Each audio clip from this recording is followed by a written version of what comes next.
El cine de terror es un género que alimenta nuestros miedos, el instinto de supervivencia y la forma de ver de frente a la muerte. Cada país tiene su propia visión del género y en México el cine de terror se nutre de las creencias ancestrales, leyendas y el realismo mágico. Pero también nuestro cine se adapta y ha hecho suyos a los monstruos clásicos, con científico loco incluido. Este es nuestro cine de terror y en Cine Escape la mesa de análisis está puesta.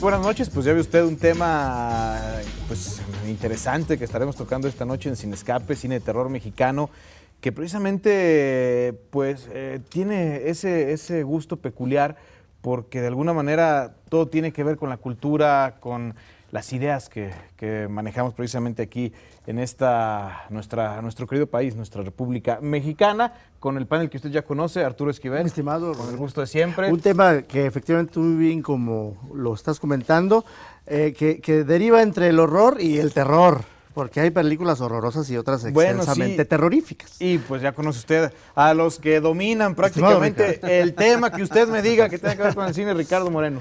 Gracias por la invitación. Bueno, pues aquí estamos para platicar precisamente de cine de terror mexicano. Juan Pablo Martínez. Igualmente, también un gusto, un placer. Y pues, sí, esto es algo que realmente desde pequeño nos ha fascinado. Entonces, pues qué mejor que comentarlo. Y que fíjate que platicando en la semana por ahí con varias personas que habían pedido el tema, se lo habían pedido precisamente también a Ricardo ahí en la universidad, decían, qué curioso, ¿no? Que de repente en el cine de terror mexicano tal vez vengan a la cabeza dos actores que nada tienen que ver uno de otro. Y que me parece que curiosamente uno de ellos hizo poco de cine de terror mexicano, malo, pero que le viene a la cabeza a muchísima gente, dice Germán Robles y Pedrito Fernández. Fíjate nada más. Distanciados totalmente, pero unidos por el cine, por este género, sí, ¿no? Uno en películas buenas, aceptables, creo que hasta interesantes, y el otro, pues en la decadencia ya completamente. Sí, es que alguna vez estuvo en un punto alto. Que siga cantando mejor. Sí, no, mejor no. A quien le guste. Digo, en la decadencia del cine, cine mexicano, ¿no? Luego él su carrera ya desdeñemos su participación en el cine, que siga en su canturreada, ¿no? Y que surge precisamente, Ricardo, tú eres un seguidor del cine de terror mexicano, por aquí nos lo comentaba Juan Pablo, que es un tema que te gusta precisamente, que tiene mucho que ver con la idiosincrasia de nosotros. Bueno, de hecho este es un género que se activa precisamente a partir de que toca una serie de puntos nodales en lo más profundo de las culturas en la cual pertenece cada cinematografía.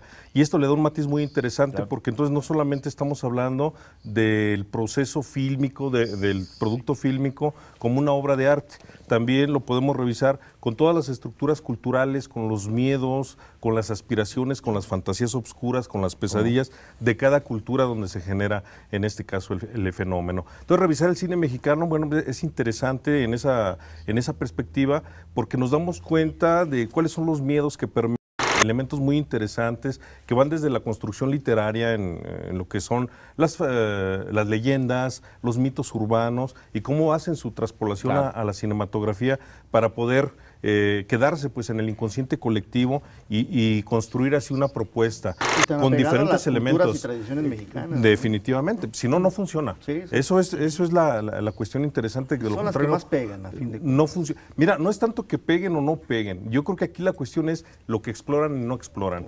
En algún momento comentamos aquí precisamente en un programa que hicimos sobre cine de horror oriental, ¿por qué tenemos esa afinidad? En este caso, pues tiene que ver con las estructuras culturales profundas, con la creencia de una vida después de la muerte, del más allá, y ahí tenemos cierto paralelismo, entonces nos funciona. ¿Por qué no nos funcionan los slasher? Porque nosotros no somos materialistas ni estamos en la abundancia como nuestros vecinos del norte, y entonces, si me van a matar, pues que me maten de una vez. Este rollo de Freddy, dices tú, ay, por favor. Lo que vemos en el cine mexicano es contar estas historias que parecen como sacadas de las leyendas que la gente a manera de tradición oral, pues van de generación en generación, ¿no? Pero sobre todo, fíjate, perdón, y atando un poquito la idea que mencionaba Ricardo, que sí es cierto, es muy interesante estos procesos de exploración al respecto que se generan tanto en una industria tan lejana como lo puede ser la nipona, como lo es aquí la nacional, con lo que respecta al abordaje de las historias sobrenaturales. Efectivamente, tiene mucho que ver, primero que nada, yo creo que con la idea de que partimos de una etnia eminentemente politeísta, donde se le vendía culto a la muerte, donde había, en la época, por supuesto, la era de los aztecas, en la época prehispánica, no solamente una gran reverencia, sino un alto grado de fascinación, y se divinizaba, ¿no?, todo el proceso, los fenómenos de la muerte. Y continuaré con el sincretismo. Sí, claro, exactamente. España, ¿no? Obviamente todo eso viene a permear el fenómeno de la cultura mexicana, al punto que, pues bueno, tenemos nuestro 2 de noviembre, que ha trascendido, se ha vuelto también un referente cultural importante a nivel internacional, pero vamos, ya de lo mucho que se ha escrito, se ha hablado al respecto, definitivamente, el momento que se aborda en el cine va más bien en esas líneas, ¿no?, en ese proceso de exploración idiosincrática que se genera en una cultura que no solamente tiene fascinación, reverencia, incluso pavor o miedo a la muerte, sino que también lo encuentra como un objeto de estudio, un tema fascinante para una exploración, un desmenuzamiento, vamos, para destriparlo a nivel ficción. Como se vio desde las primeras épocas del cine nacional, así fue, ¿no? Y nuestro mito máximo, precisamente, es retratado en la cinematografía hasta el cansancio, en 1933, con la imagen de La Llorona. Así Exactamente. Ese es el que hasta la fecha, ¿no? Todavía sigue funcionando, todavía por ahí tuvimos oportunidad de ver precisamente Llorona, un par de producciones Pocho mexicanas por ahí, que siguen explotando precisamente esta figura. Es una lástima porque hay más leyendas. Sí, está por ahí, acabo de ver un corto, está por salir por ahí una película del 2010, no sé por qué apenas están dando distribución, basada también en una leyenda que prácticamente la encuentras por todo el territorio nacional, la famosa Cueva de Diablo, donde entras y sales años después, sales avegetado, sales follado por el diablo. Algo te hace el diablo ahí adentro, pero finalmente este elemento icónico está mejor constante no entre en la cultura. a la Cueva del Diablo. Fíjate que curioso lo que comentaba Juan Pablo, porque es cierto, yo creo que los que empezaron a cimentar el cine mexicano, todos entraron a este género, Fernando de Fuentes, Juan Bustillos de Oro, entraron a tocar temas, leyendas, desde Dos Monjes, que la encuentra usted por ahí en las redes sociales, que me parece muy buena, maravillosa. Con esos tintes de expresionismo alemán. Exactamente. Muy interesante. Rescatan un proceso atmosférico que realmente, todavía incluso lo vemos y vamos, no se avejenta por lo que respecta a nivel de técnica. Es muy macizo, muy potente el discurso incluso que se puede desarrollar al respecto. Si bien, por supuesto, las actuaciones siguen siendo todavía en momentos embaradas, todavía muy casadas a la línea teatral, pero definitivamente la exploración visual, que se presta incluso un proceso de ficción tan especulativo, tan abierto, desde diversas líneas, la plástica, la atmosférica, o sea, manejo de encuadres, de luces, como lo es el género de horror, pues definitivamente aquí se manifiesta. En El Escapulario, por ejemplo, también, que a mí me parece una obra formidable.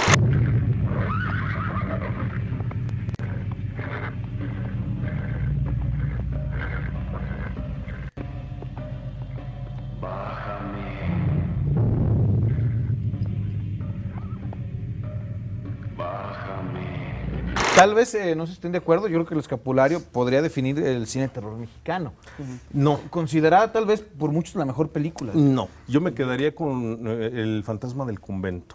¿Sí? Ya tiene una serie de elementos. De la época de Dos Monjes. 33, 34 por ahí, más o menos. Empezaba el cine sonoro. Empezaba el cine sonoro, una fotografía interesante, un manejo de la historia que va a ser fundamental para el desarrollo precisamente de las historias posteriores a esta, que le va a dar todos los tintes de sobrenatural y de los elementos que nos gustan en nuestra cultura. Muy de la religión nuestra. La fascinación en El Escapulario está en el hecho de que un objeto se vuelva parte del ritual, parte de las atmósferas, parte de las cosas que se cuentan, y aparte en el contexto de la Revolución Mexicana. Mira, es muy interesante. La cuestión del escapulario plásticamente, a mí me encanta, es una película que es para verse una y otra vez.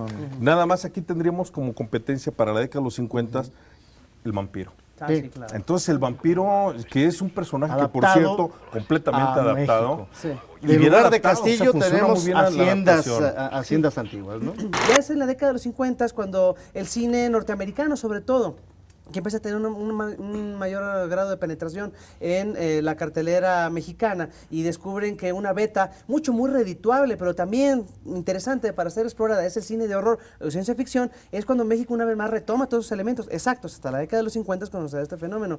Y ciertamente sí, el vampiro, no cabe duda que pone de manifiesto muchos aspectos que ya se estaban planteando en la década de los 30 y aquí se maximizan en todos los sentidos, con el apoyo por supuesto también del jamás actor.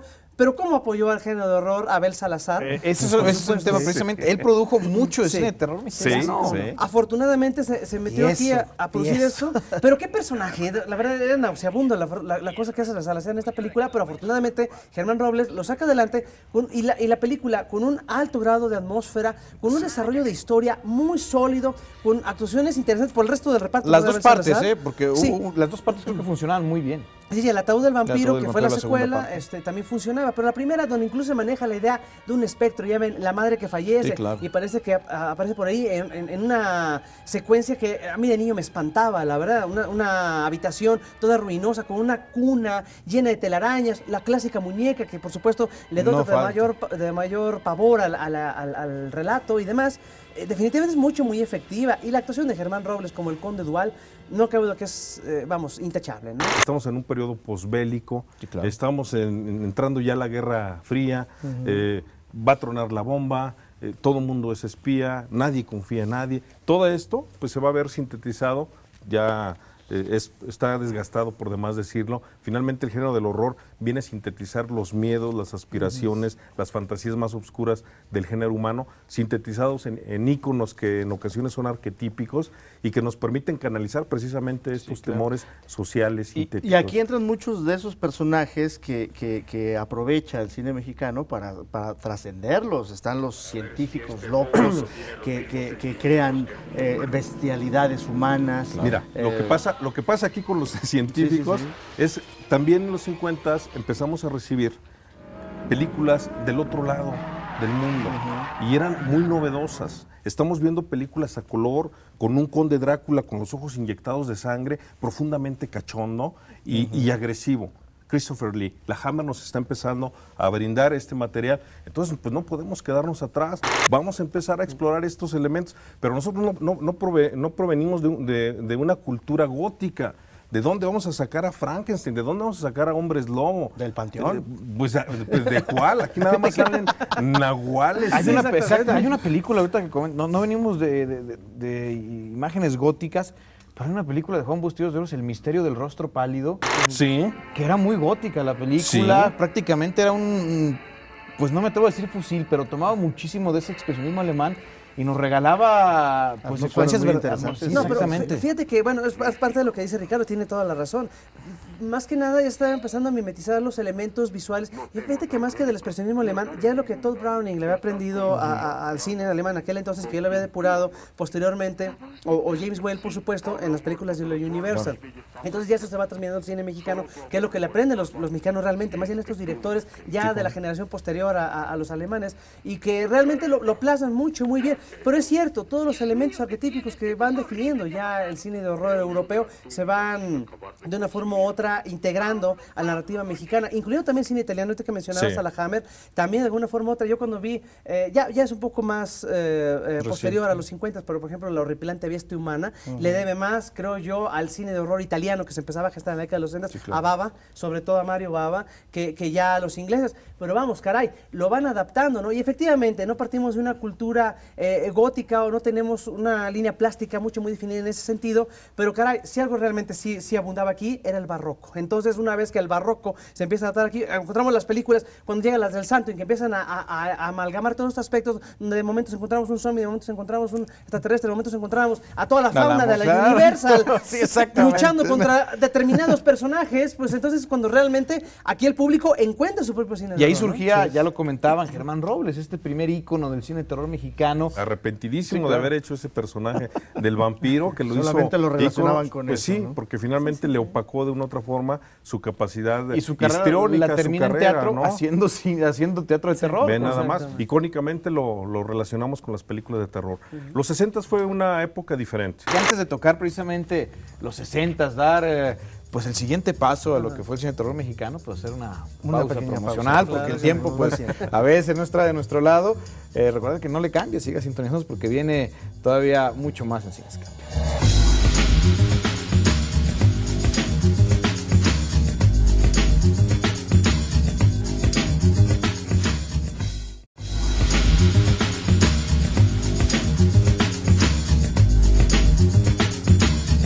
Regresamos aquí a Sin Escape y nos quedamos precisamente, mi estimado Ricardo Moreno, con la década de los 60, donde también se da otro baluarte interesante en el mundo del cine de terror mexicano. Así es, la década de los 60, les comentaba antes de irnos a corte que bueno, pues nos va a brindar el contexto histórico, cultural, pues va a ser por supuesto completamente diferente. Les comentaba que conocemos pues, los crímenes de la familia Mason, se pierde inocencia, se abre un mundo de especulaciones, pero también en la década de los 60 es lo que se considera, y yo estoy de acuerdo con los especialistas, la mejor película de terror que se ha hecho en nuestro país hasta la fecha, porque es el periodo precisamente de Carlos Enrique Taboada, figura básica para entender el género y difícilmente superable, incluso por los cineastas contemporáneos. Les falta creo que muchísimo para alcanzar una décima parte de lo que dejó Carlos Enrique Taboada en este caso, con sus 3 obras, 2 en la década de los 60 y una ya en los 70, que sería por supuesto El libro de piedra y Hasta el viento tiene miedo. Y es precisamente en este periodo cuando el cine para mi gusto, el cine de terror llega a su epítome. Y de ambas, un remake con desafortunados resultados. Muy malos. Ni tocarlos. Sí, ¿no? por supuesto. Mejor ni los tocamos, Sí, no, efectivamente. es muy interesante, de veras, porque Taboada, al momento de revisar las películas, podemos ver cómo incluso era realmente minucioso, era milimétrico con lo que respecta a emplazamientos de cámara, a manejo de puesta en escena y, por supuesto, la forma en la que los personajes hacían montaje a cuadro, generaban unas atmósferas extraordinarias, más negro que la noche, no cabe duda que para mí, coincido totalmente contigo, viene a ser una de las obras magnas. Vamos, no me voy a limitar ni siquiera a cine de horror, creo, mexicano, pues, a cine de horror universal, creo que funciona perfectamente bien en todos los aspectos, a nivel de atmósfera, a nivel de actuaciones, caray, con todo y de que, bueno, estas chicas en momentos, Lucía Méndez, exactamente, de una forma no falla, pero sin embargo, sus personajes están lo suficientemente bien diseñados y los elementos ahí que detonan la trama. Pesadillas, sí, claro, por además supuesto, que la noche el niño nos espantaba. Tremendo. Pero los elementos que detona ahí, realmente son los que nos permiten ver que el cine mexicano, con lo que respecta a su beta de horror, gracias a Taboada, había madurado en todos los sentidos. Se vuelve moderno, se vuelve trascendental. Se habla ya sobre aspectos de carnalidad, se hablan aspectos sobre urbanidad. Se retrata una Ciudad de México en momentos, por supuesto, muy sobria, muy coherente, pero que sin embargo contrasta, por supuesto, con aspectos milenios, como lo puede ser, en este caso, espectros, o el temor que se le puede llegar a tener a un gato negro y todo lo que simboliza y representa en la película. Es fascinante, la verdad, lo que es curioso que también la menos conocida también y más premiada fue Veneno para las Hadas. Sí, claro. Sí. Y que no es necesariamente una película de cine de terror, sino que más bien es una cuestión psicológica. Es que ahí tocas un tema importante, no sé si sea lo que ibas a comentar. De repente cuando comentamos cine de terror, lo primero que asumimos son sustos gratuitos, o nos remitimos rápidamente al cine de terror hollywoodense. Yo creo que el cine de terror mexicano precisamente es eso.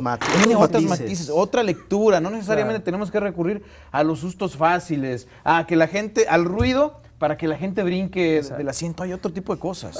Es por supuesto echar mano a los recursos mínimos, porque además pues no tenemos una industria muy onerosa, muy holgada, que permitiera echar mano de sofisticados maquillajes. En ese entonces, pues bueno, estábamos hablando de que El Exorcista estaba causando mella con lo que respecta a sus revolucionarios maquillajes, efectos especiales. Obviamente en ese sentido no los teníamos. Taboada fue mucho más inteligente, precisamente, aludiendo a un desarrollo de suspenso sobrio, bien manejado, inteligente, sustentándolo en personajes, dimensionándolo de forma tal que realmente nos preocupe lo que les puede ocurrir, puesto que los percibimos como seres humanos reales. Y exacto, se libera de los arquetipos.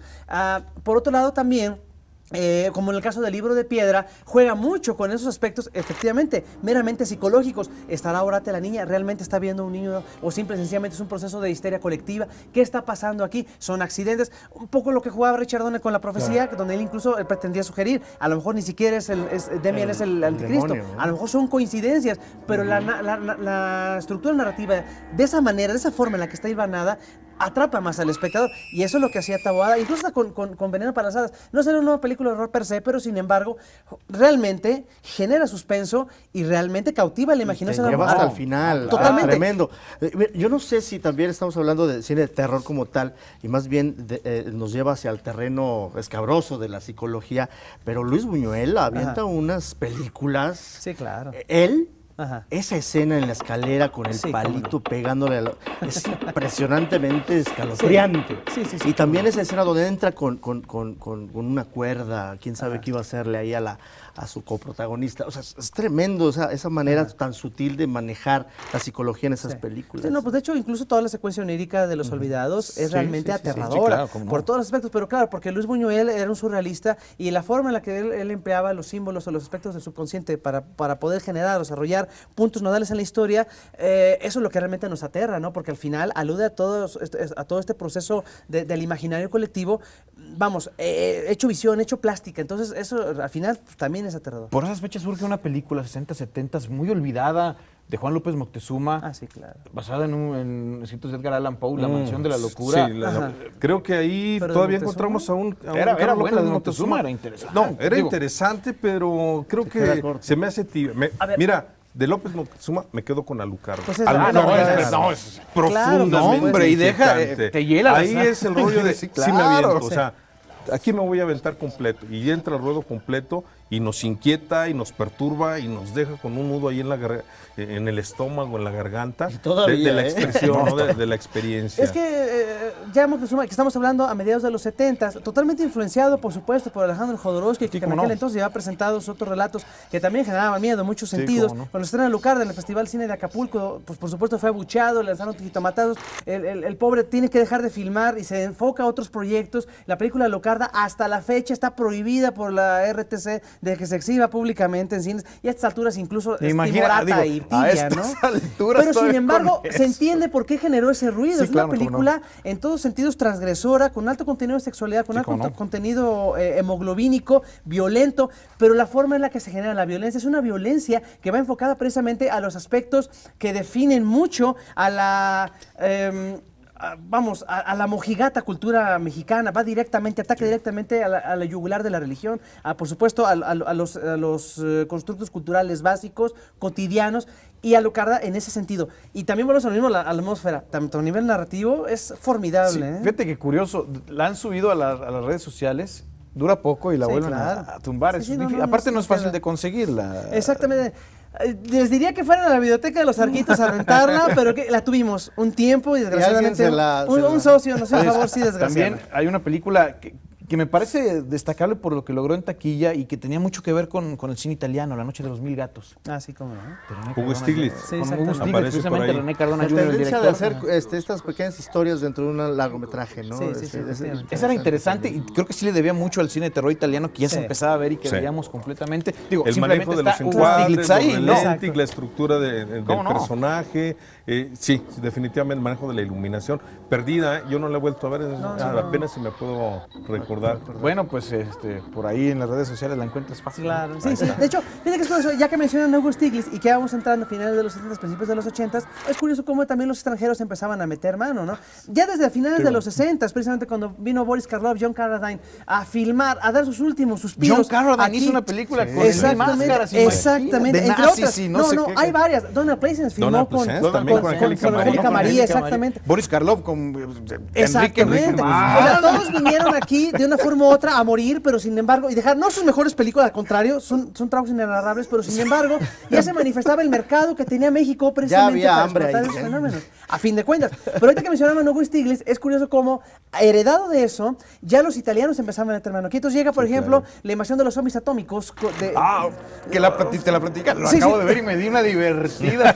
Hugo Stiglitz dando un papel memorable, por supuesto, defendiendo de los zombies. Una italianada insoportable, pero que ya empezó a meter mano a la forma, a la estructura en la que se empezaba a desarrollar el cine En la década de los 80. Bueno, René Cardona filmó cualquier cantidad de películas de terror, como dice, inenarrables. Sí, muchas sí, de claro, ellas, donde se traía a actores norteamericanos pero también a participar aquí. Y en los 80 sobre todo los exitazos de taquilla. Bueno, hay una en los 80 que me gusta mucho, posiblemente aquí me vayan a colgar, de Jaime Durán con Don Mario Almada, El extraño hijo del sheriff. No, perdóname, pero está muy esa bien. está bien. A mí Discúlpame. me Esa gusta está bastante. excelente. la Es un película. western Pues fíjate muy que es un atinadito, ¿no? Sí, producida por sobrenatural. Producida por Que los funciona. Almada, pero como también toda la gente o todos los actores tenían que entrarle al género. No, y no solamente esos actores, los grandes directores. Arturo Ripstein le entró. Que Humberto Hermosillo con El Doña corazón de la Alejandra, noche. ¿no? La tía La Alejandra, ¿no? tía Alejandra. Esa es una Ripstein. película que tiene sus bemoles, pero también es muy interesante el cómo maneja el cine de terror desde la óptica de Arturo Ripstein. Santa Sangre. Fíjate que sí, Rosa mira, Sangre. eso es lo que ocurre en los 80. Seguramente ahorita el tiempo se nos está yendo, pero tremendo. Pero yo creo que sí deberíamos dejar la puerta abierta, no para que entre un espectro, sino para hablar de los 80s hacia adelante en un segundo programa. Creo que se toca lo básico. Claro. Nos queda mucho de comentar Sí, el cine sí, terror sí. mexicano. Pero bueno, intentamos llevarle a usted y cumplir a la gente que había pedido Claro. el programa. Nos falta mucho de comentar, esto da para mucho. Aquí estaremos con los conocedores de cine, precisamente llevando hasta su casa todo lo que tenga que ver con el séptimo arte. Arturo, Un placer, como siempre. un gustazo. Muy buenas noches, no le cambie, sigan la señal de radio y televisión de Aguascalientes.